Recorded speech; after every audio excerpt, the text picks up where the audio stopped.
This Kansas. conference will now be recorded. This is the topic that's come up from our Kansas 911 centers about what are the processes and procedures for initiating emergency locates on a cell phone if that situation arises in the field for law enforcement reasons or whatever else.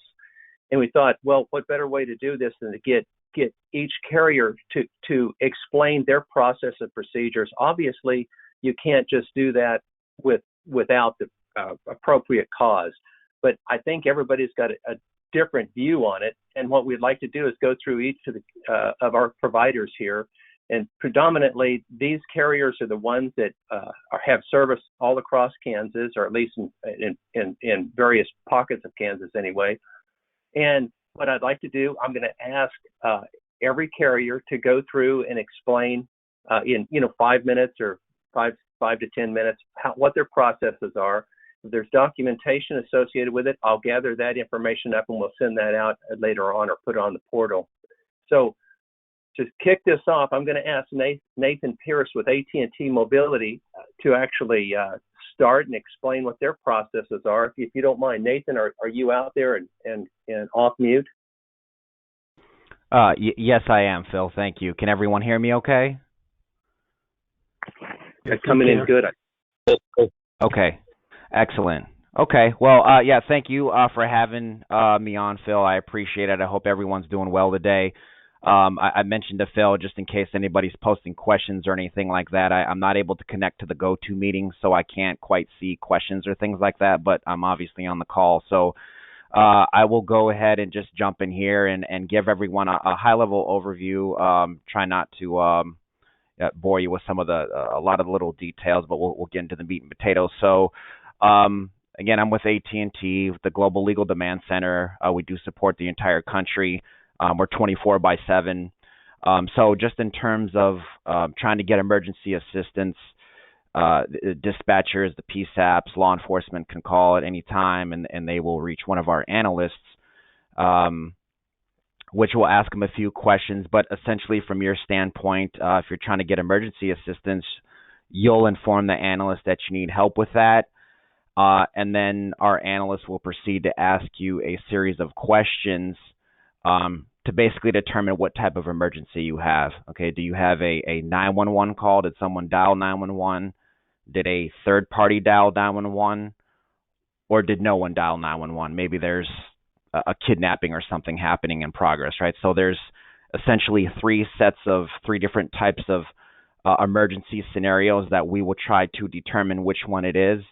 And then from there, we will ask the caller just a fairly routine and basic set of questions that are essentially similar regardless of the type of emergency call that you have.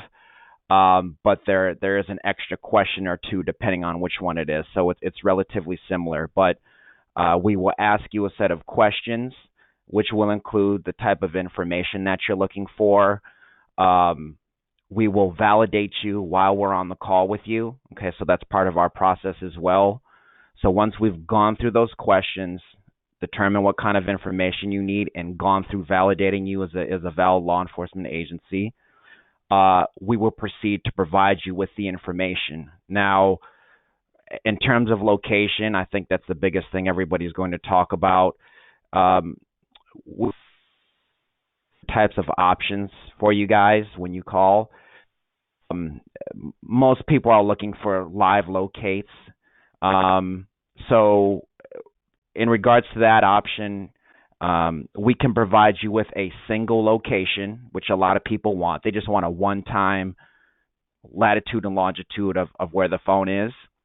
We also have the ability to set you up on ongoing locates, right? So you get a one-time, you can do ongoing locates as well.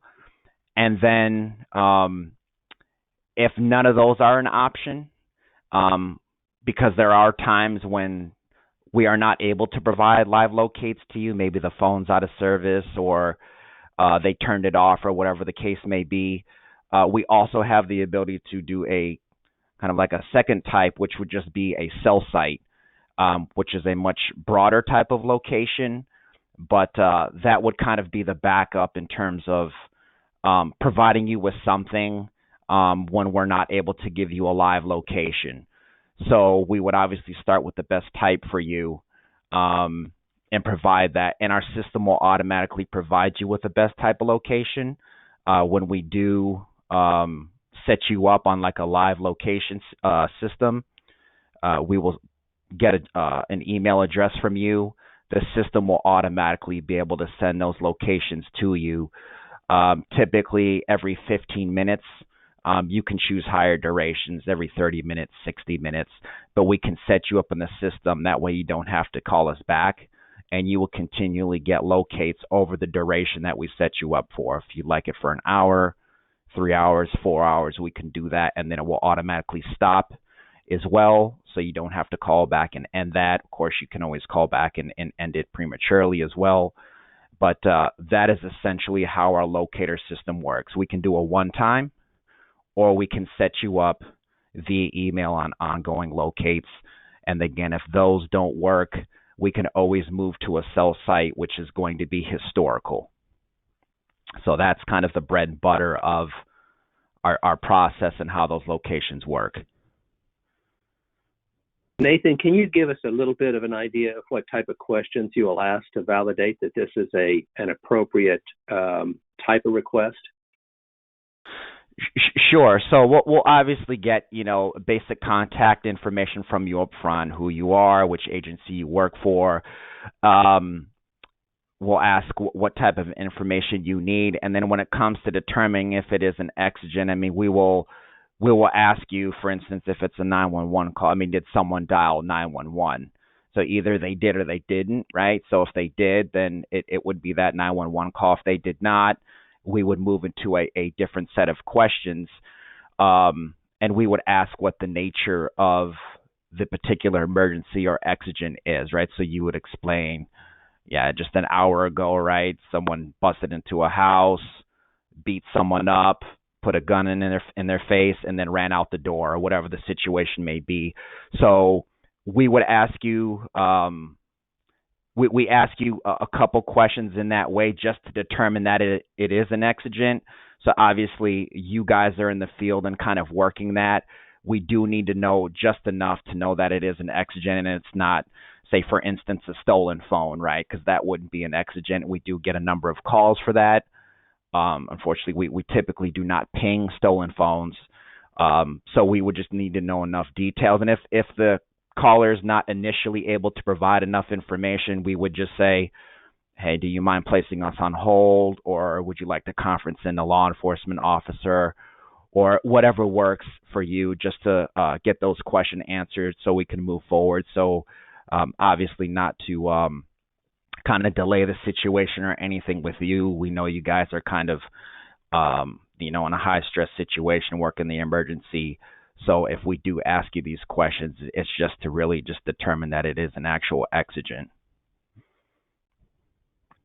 Perfect. That helps an awful lot. I think that's pretty clear.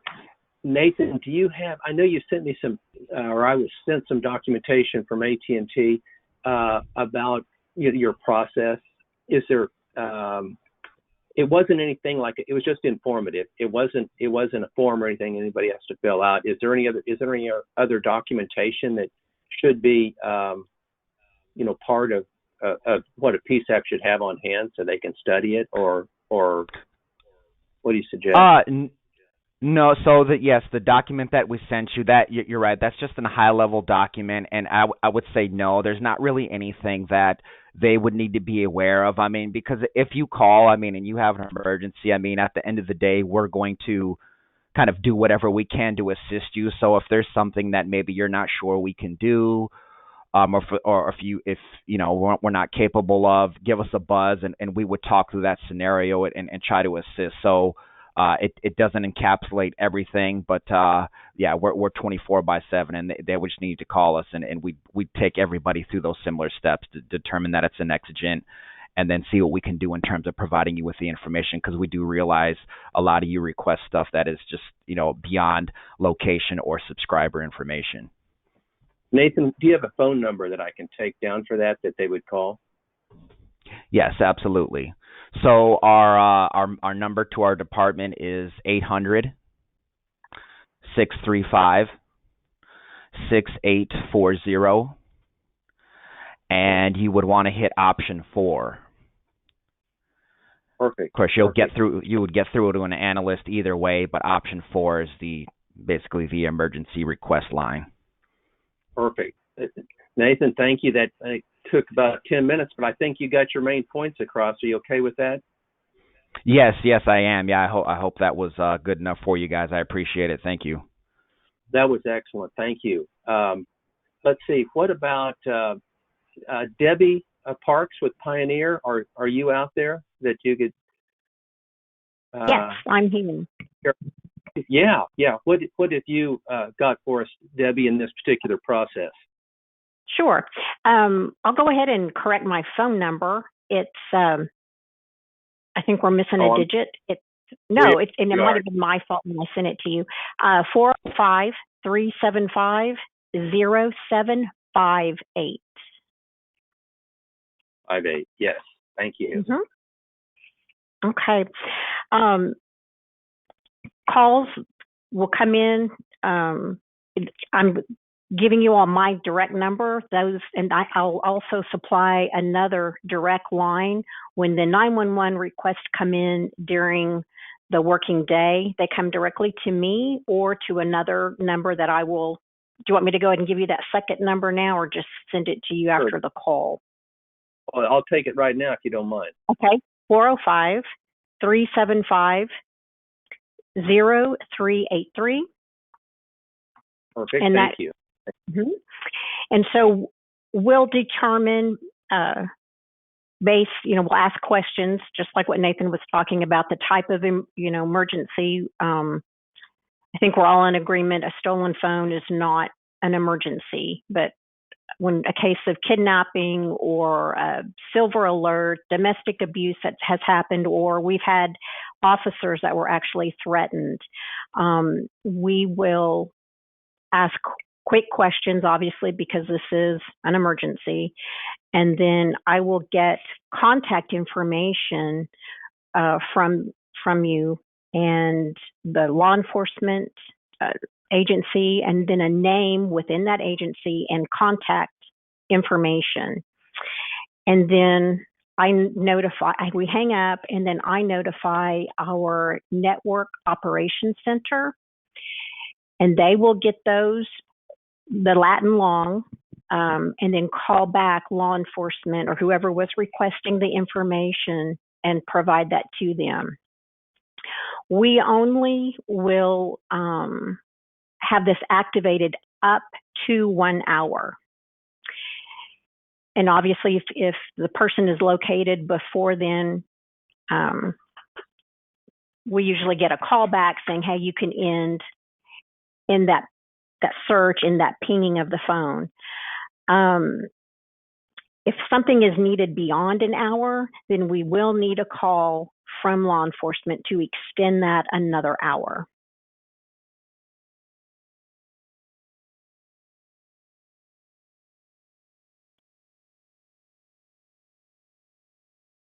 And we do not have any forms or paperwork to fill out. We will document the call ourselves, and we type up all the information about the call in our network operations center.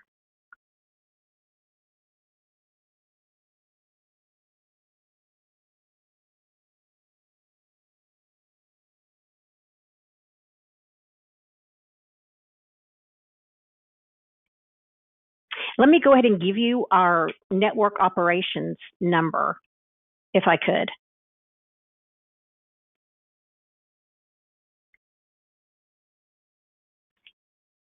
And that's going to be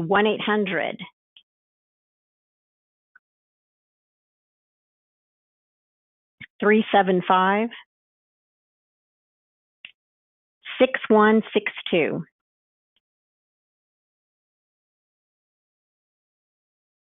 And that's an after 5 or weekend number.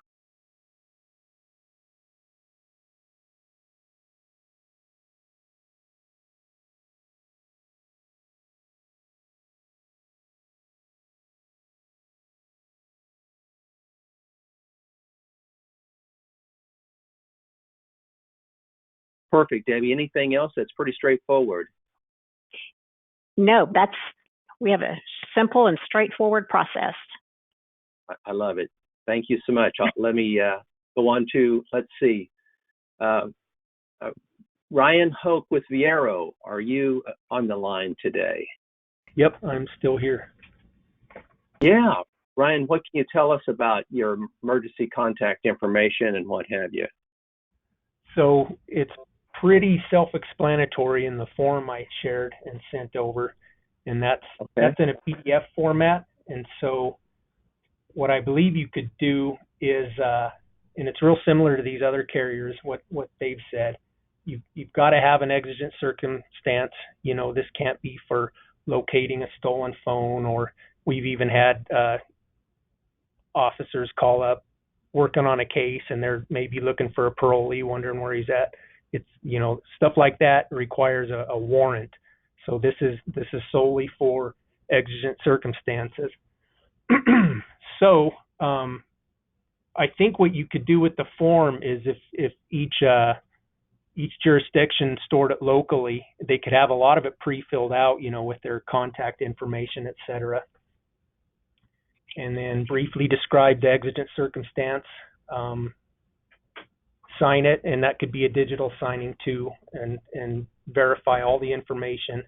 And then once Viero receives that, that would, well, let me back up. That would be emailed to 911@viero.com, and then a follow-up call to our NOC, and that number is 970.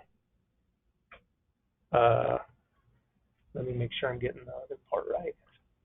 768-6001, 6001. Okay. And that's your NOC, you said, yeah, Ryan? So that'll reach the appropriate person at the appropriate time, depending on who's at the helm at that moment.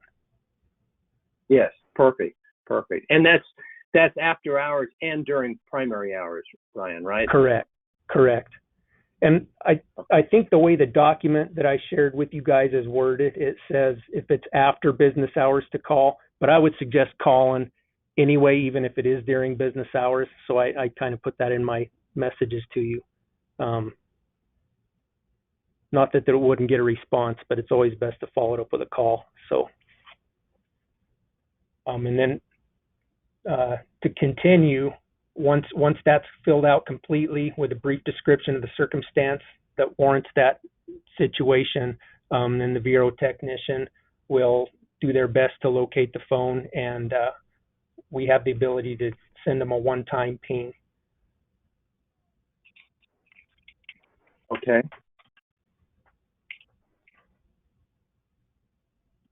Perfect. But that's pretty straightforward as well. Right. Good. And Ryan, thank you. I did get your most recent form that's updated, so we'll put that in circulation as well. Okay. So that's perfect. All right. Anything else? One thing I would say. Oh, go ahead. Yes. Bill, I didn't know if you saw the questions in the chat. This is Michelle. Oh, yeah, Michelle. I did not. Oh, and Becky at Mitchell County said, we have major issue with carriers in allowing us to get information or law enforcement for this request. Our department has no law enforcement in-house. We are usually a one-seat 911 center and civil department doing the requests on their behalf. How can we be trusted to get the ball rolling for them? That's a very good question. So if you don't have law enforcement right in-house and you got a serious issue that is such that you've described, it's not, you know, a lost cell phone or something, how can a 911 center like Becky's that doesn't have law enforcement right there, how can one initiate or convince the wireless provider that this is a serious situation and we need to check it out? Do you have an opinion on that, Ryan? And we can go to others. Yeah, and that's a good question. And the way our form is set up, it's officer or the agent. So it's more or less a sworn statement that I work for this entity and I am working on behalf of an exigent circumstance, and therefore I need this. And that is a good question, because I like that you're doing this statewide.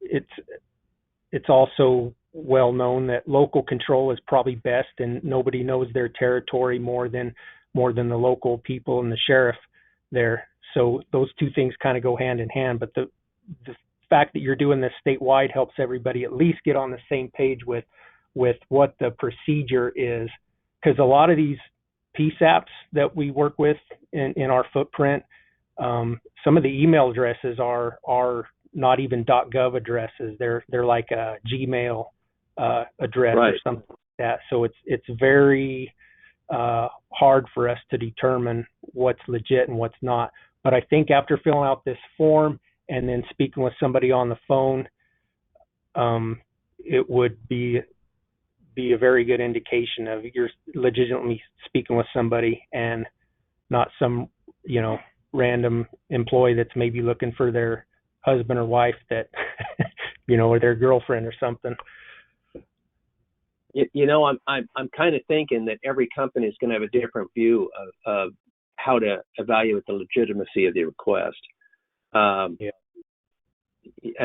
And so, Ryan, you're saying from a Viero point of view, if you have an officer do it, or if a 911 personnel does it, and they on your documentation they swear that this information is correct, that is adequate from your perspective.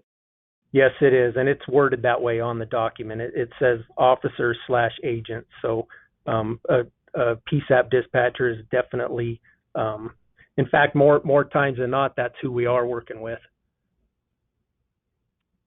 Awesome. Versus officers. So actually, if we still have AT&T on the line, that's something we probably need to go with everybody. Nathan, can you tell us from an AT&T perspective, what your process might be on that? How you validate if it's a legitimate requester? So in terms of validation, I mean, we have a few ways we can do it. I mean, generally, we try to kind of keep that a little bit private just in terms of our process. I mean, we used to use the form. We've done away with the form for about 5 years now. We do it over the phone. So, I mean, we essentially have ways to send your PSAP some information to validate you that way. So without going into too many specifics, that's what we're able to do it over the phone with you guys right there in a couple minutes. Actually, that makes sense. There's a security process in which you do it on a case-by-case basis, and you know how to do it. You know how to secure it. What about, Debbie, with Pioneer? What have you got for a security process to validate the request is legit? Well, I also receive calls from dispatchers, and we get their name, and we'll still need the name of the officer who has communicated the request and a phone number. And thankfully, I haven't had but maybe 2 or 3 that were not of an emergency level that we had to either request, hey, that belongs in a subpoena or search warrant, or that's just not what we're going to do at all. It was a lost phone. So we're able to validate, and like I said, we take names and numbers, and so if something turns out to be untrue, we're going to have information to go back to those folks or those agencies and say, hey, we had a problem here. This is the call that we received, and it was bogus, or it turned out to be just searching for information that was not of a legitimate law enforcement purpose. That makes sense. Well, thank you. I'll tell you what, I'll move on just to make sure we get through it in a timely fashion. Ryan, is there anything else you'd like to add to your VRO notes here? I started to say it, but I'll back up. this is shared in a soft copy of a PDF format, and I think most of these agencies are using computers these days. If they could get that over to us, signed in the PDF format, then we will respond on the same exact document with any location information that we can get on the device, on the same document, and send it back to them. So for whatever that's worth. Okay. Perfect. Thank you. Thank you. Mark with Verizon, Mark Denton, are you still with us or on? Not on mute, so we can get this. I am still with you and not on mute. So my name is Mark Denton. I'm one of the supervisors of the Verizon Security Assistance Team. My department handles all 911 calls throughout the United States, as I'm sure everyone else does. Our direct number is 1-800-451.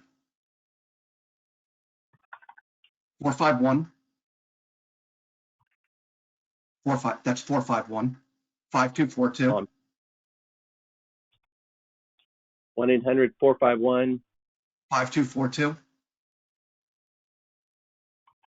Okay, thank you. Then it's going to be option 9 and option 1 for any 911 emergency calls. Option 9. And then option 1 for any wireless callers. Okay. Perfect. Very good.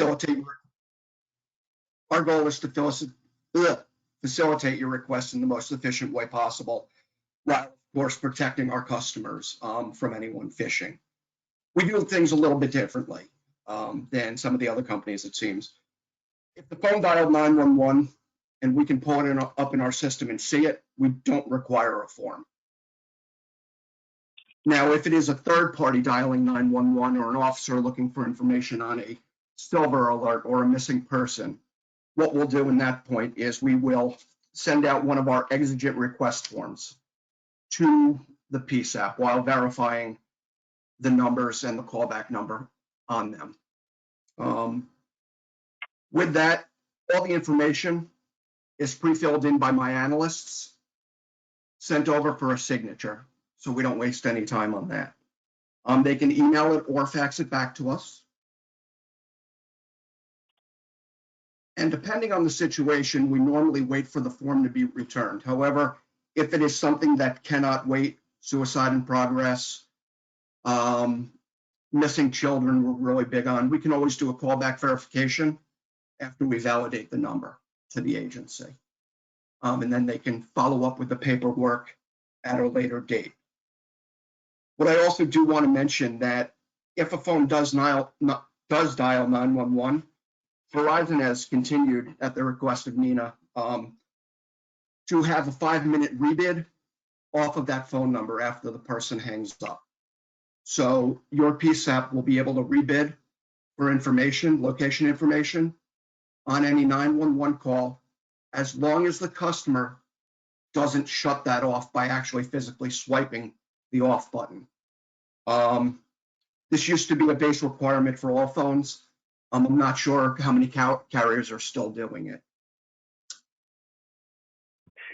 So, Mark, that rebid is actually in the 911 equipment itself. The call hangs up, they can hit the rebid alley, and data still comes back up to 5 minutes afterwards. You know, I think I'd heard of that happening. We thought, how can that be? Well, it can be if you allow it. Then that's great information. Exactly. It used to actually be the standard. However, as things have rolled out, 5G coming out, not every company is doing it anymore. Verizon decided they're going to keep on doing that. Very, very interesting. Very interesting. Another thing I want to mention is Verizon will not make the call whether something is exigent or not.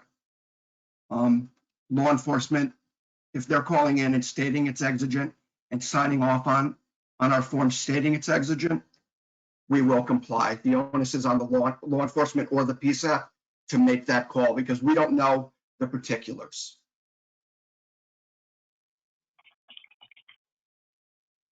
And does that mean, Mark, that you're going to need law enforcement to make the request and not just a 911? No, At 911. A PSAP can make it on behalf of the law enforcement. We realize that they are first responders. They are an arm of law enforcement.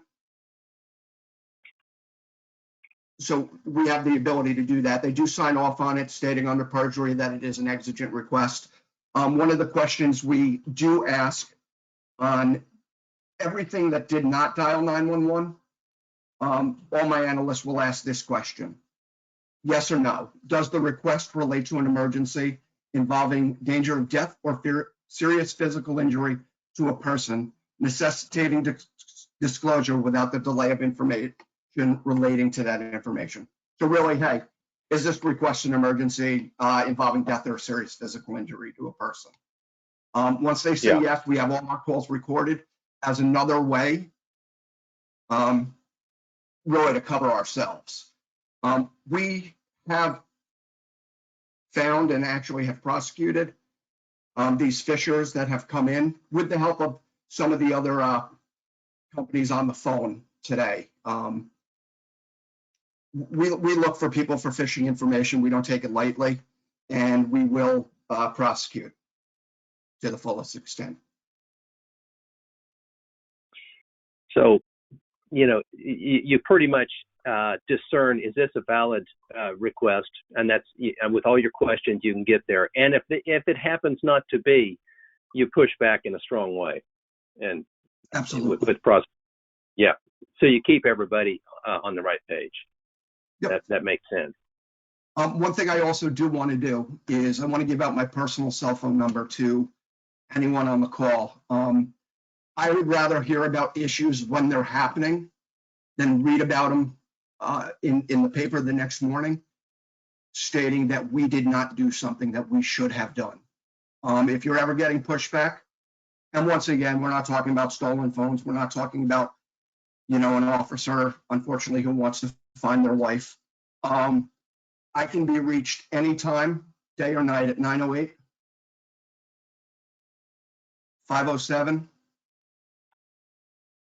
1332.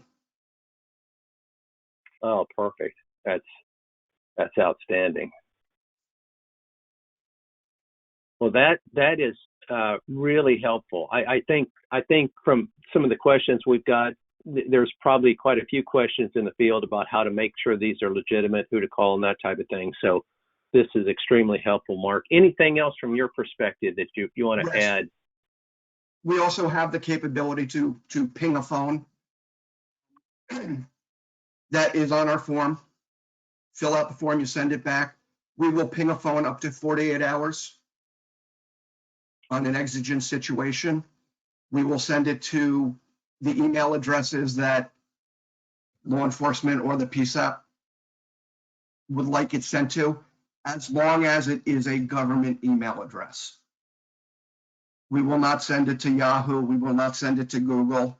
There are some agencies that use Yahoo and Google as their email. We ask that you find someone with on a task force that has a Leo email address, a government email address. Yeah, that makes sense. That makes sense. And that is a challenge in some of our 911 centers to have a email address quickly at their disposal. That is a Leo address, I think. But it's good to know that you can kind of think about that ahead of time, and that'll be beneficial. It just helps us. It just helps us in the verification and the validation of any law enforcement. Yeah, makes sense. Anything else, Mark? Nope. I want to wish everybody a happy Admin Day. Thank you for all the work that you guys do. Without you guys, half my team wouldn't have a job. So if you ever have anything, you ever need anything, please give us a call. Thank you very much. That is outstanding.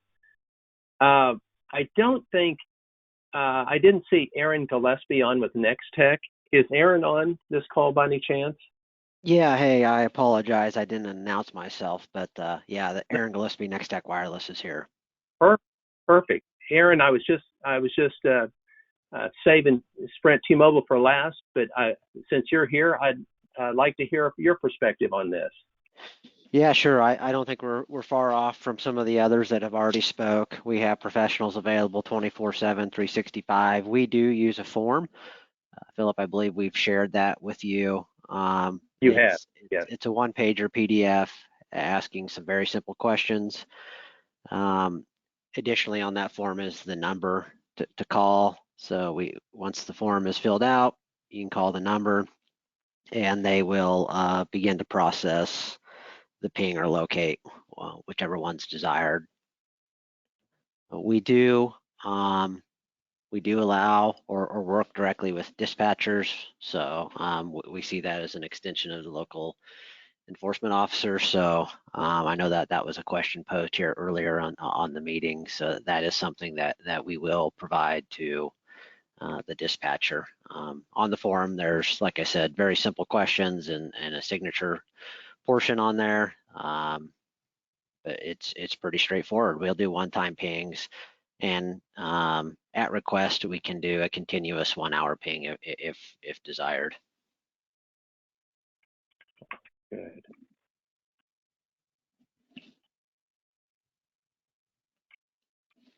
And did you say hourly pings, Aaron?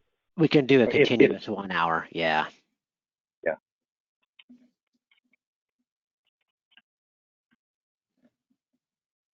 Perfect.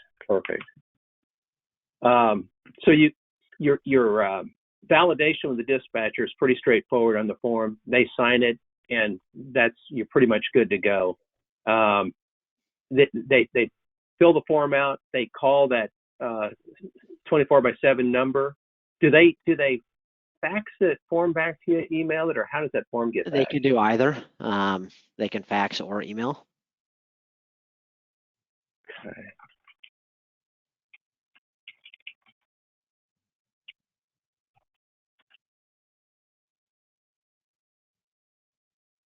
Okay. Perfect. Anything else different than we've talked about, Aaron? It's pretty straightforward as well.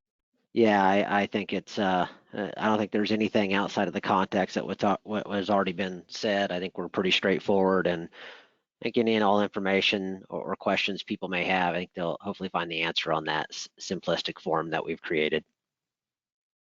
I like it. Straightforward documentation is really nice. So that's outstanding. Aaron, anything else before I go to the next provider? I don't believe so. Thanks for giving us an opportunity to chat with all your admins today.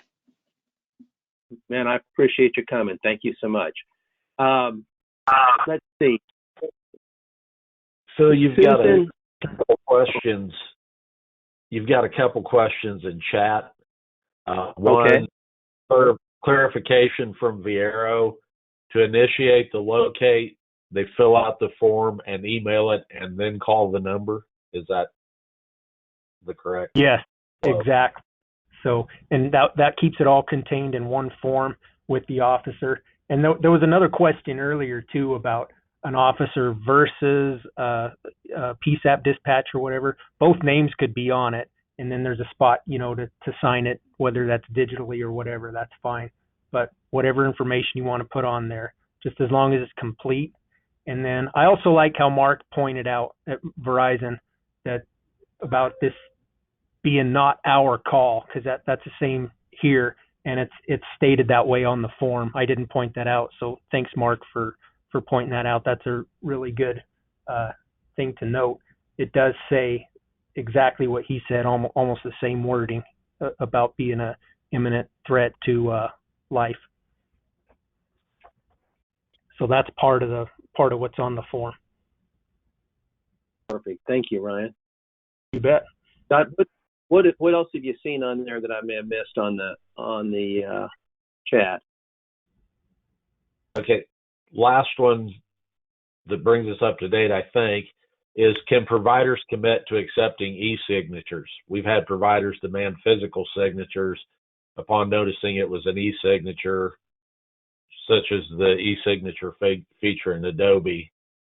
having to print, sign, scan, and then fax a form is extremely cumbersome and obviously takes a lot of time.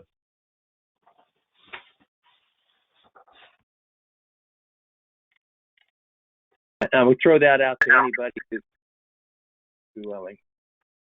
So from Verizon, yes, we will accept an e-signature as long as we can verify by the email address or the fax number that it is coming through.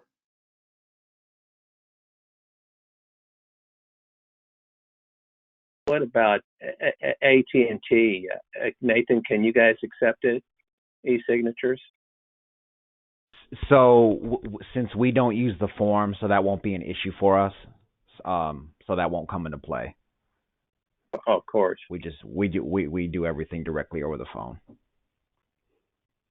And then let's see, Aaron and Debbie.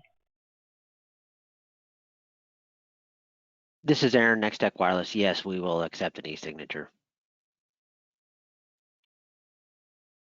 Thank you.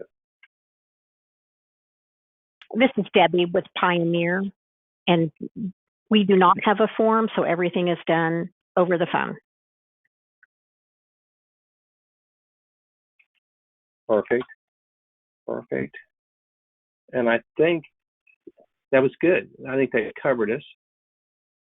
Any other questions before we go to T-Mobile Sprint?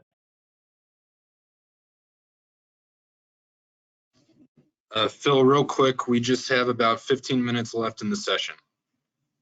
All right, thank you. Well, let's jump to is it Susan Johnson or Stephen? Who would want to take the reins here from?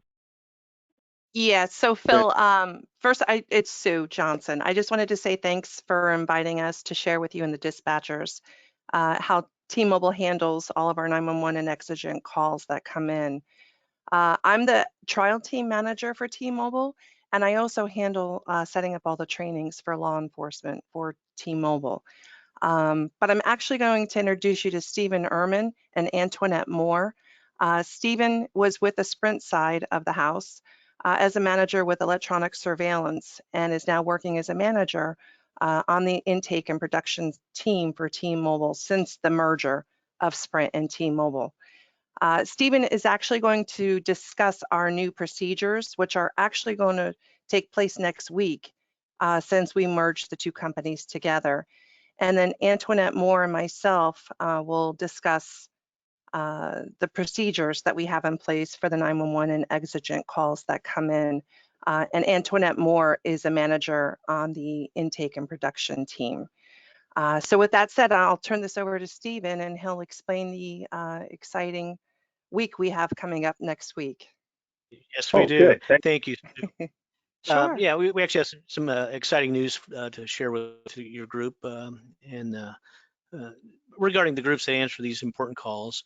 The legacy Sprint team did the pins and wires along with answering PSAP calls, and the legacy T-Mobile team answered legal demands for historical information along with answering the PSAP calls.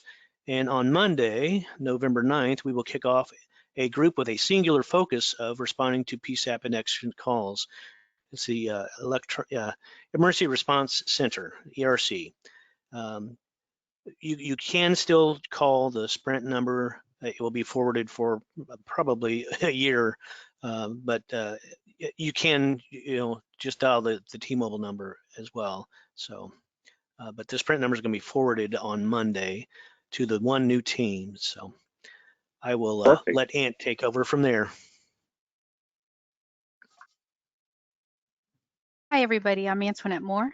And for our emergency service line, what we do is when we do get a 911 call, we do try to understand the situation. So we will start asking probing questions and clarifying questions. Did this number dial 911? What's the situation? Was this reported via 911 call? Who dialed the 911?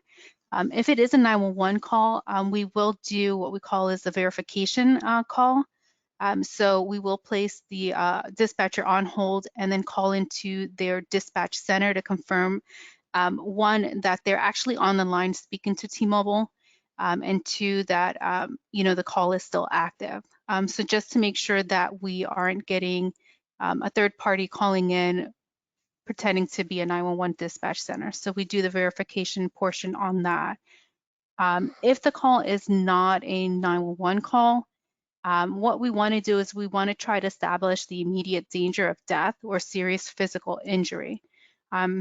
So part of what would be classified under exigent would be like an active kidnapping, a barricaded suspect, a victim that's threatened, or a suspect who's threatened a victim with violence, missing children, missing adult, right? So those are some of the examples. Some things that we do push back on it because it's not classified as being exigent. It's like a stolen car with a phone inside, fleeing murder. Those are things that are, some of those things are considered a completed crime. So we'll ask probing questions on it. Also, if you fill out a form and it just says threat to community, we will ask for you to clarify it, right? We have to clarify what person is the target of that threat. So just stating a threat to community is not sufficient for us. All right. If it is an exigent, we do have an exigent form for you to fill out. If you are on a 911 call and you need additional information besides the subscriber information and the one-time ping, we will ask you to complete out one of our exigent forms. And I answer the question about the signature on it. We do require an inked signature and not a font or an electronic one. Our exigent forms have a field for you to enter in your email address, and that's how we'll return the information to you. We do require you to send your government email address, so no Google or Hotmail address.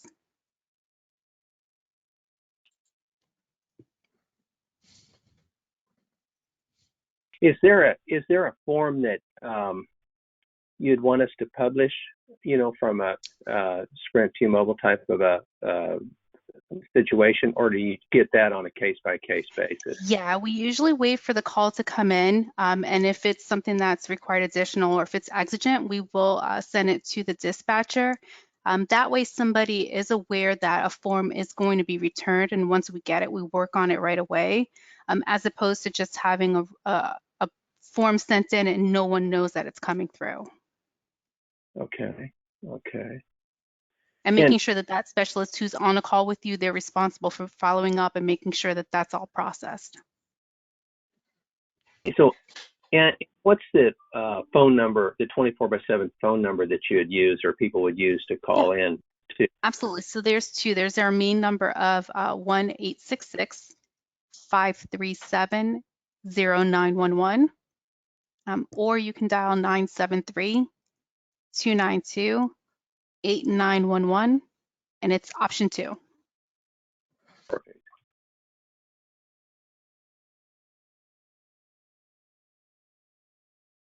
Very good. Anything else that you can think of? I mean, it sounds like you're making it easier with Sprint and T-Mobile coming together. Yeah. You're having little easier to run these things down. Yeah, for sure. Awesome. Let's see. Scott, have you seen any other questions come in from the field that we need to get answered on the chat? I don't believe so. Don't see anything. Okay. I think we've heard from all of our providers out there. AT&T, Nextech, Pioneer, Viero, Verizon, Sprint, T-Mobile. UnitedTel couldn't attend. They had an emergency come up, but they were trying, so it didn't work out. I think we've covered the bases really well. It's been enlightening from my perspective to hear what everybody has to do to make one of these types of requests come through. Does anybody else have any other general questions before we close the session?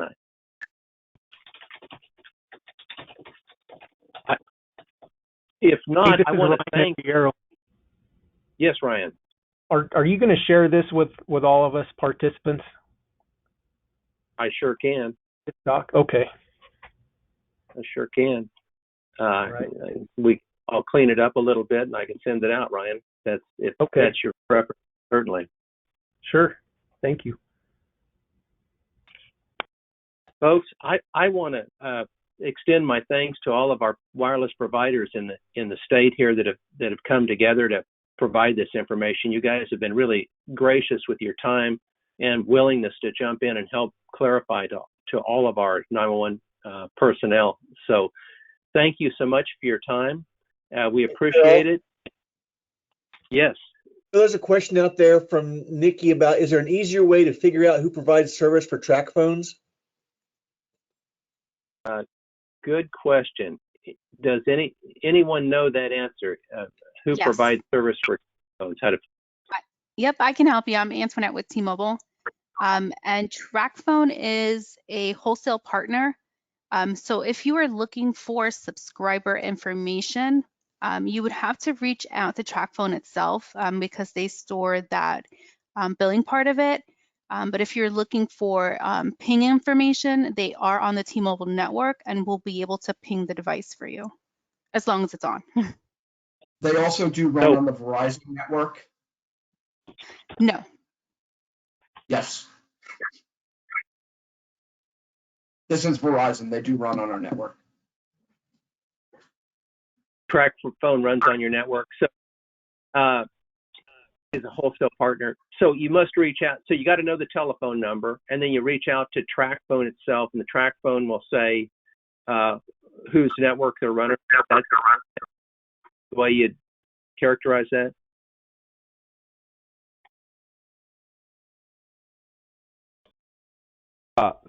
Phil, this is Nathan with AT&T. They run on our network as well. We do have a lot of TracFone. Like Antoinette mentioned, they are a reseller. So yeah, they same thing. They would need to reach out directly to TracFone, who may or may not have that end user information because it's kind of like a prepaid. So yeah, I know oftentimes they do not know who that is either. So Don Gruber, does that kind of answer your question, or do you want to expound on that any? I was just reading the question off the chat. That wasn't me that actually asked the question. So. Okay. Good. Somebody's asked about U.S. Cellular also. There's a couple of questions about U.S. Cellular on there.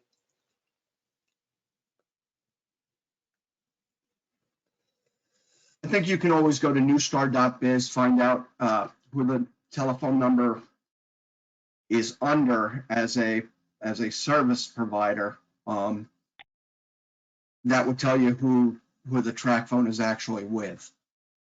And I believe it's Newstar, NEUSTAR.biz. They used to be the clearinghouse for all local number portability, LNP.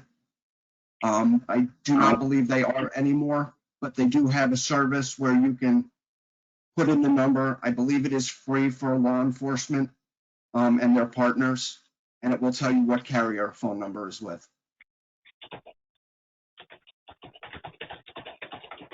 I believe it's free for law enforcement. Don't hold me to that. Yeah, I think you're right, Mark. Also, Phil, you might want to add that the TracFone, just to reach out to them for subscriber only, the records and pings would come from the specific carrier. Oh, okay. So you got to figure that out. Then you go to the appropriate carrier of service provider for the TracFone. Correct.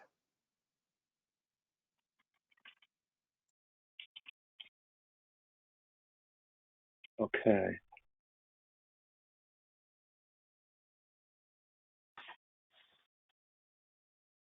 Very good clarification. Thank you. Sure.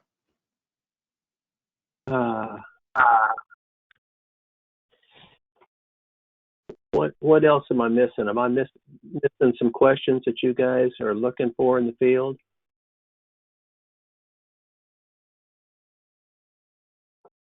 Phil, there were questions about U.S. Cellular, and I just replied back in the chat. We'll reach out to U.S. Cellular, get this same information. that we have for all the other carriers here from them and include it in the spreadsheet before we send out the spreadsheet. Perfect. And Claudia with United Tel could, that was, yeah, US Cellular didn't respond to me at all on this request. Maybe I didn't have the right contact information for them, but I will look to find that information from them. Yeah, thank you, Scott. Anything else, anyone? Never be afraid to ask a carrier for help. We're all in this together. And you may not know what you're looking for. You can always ask for advice. And we appreciate that. I will say, from the perspective of turning up our hosted 911 system across the state, we've worked with all the carriers, for Texas 911, just for a variety of things. And everybody has been just wonderful to work with. And so I appreciate all of your companies dedicating the resource to assist, in these public safety endeavors. So it's been huge from a working relationship with everybody out there. So I thank you all for that. I believe we've come to the end of our time period. If there are really no other questions, we'll close the call. But one last go around. Any other questions that we need to throw out before we close it? If not, thank you all. You guys have a great rest of the day and week. All right. Thank you, Thank Phil. you. Thank you. Have a good one. Appreciate it. All right. And just a reminder to everyone, we did reschedule the session Making the Most of Rapid Change with Adam Tim to 12:30 today.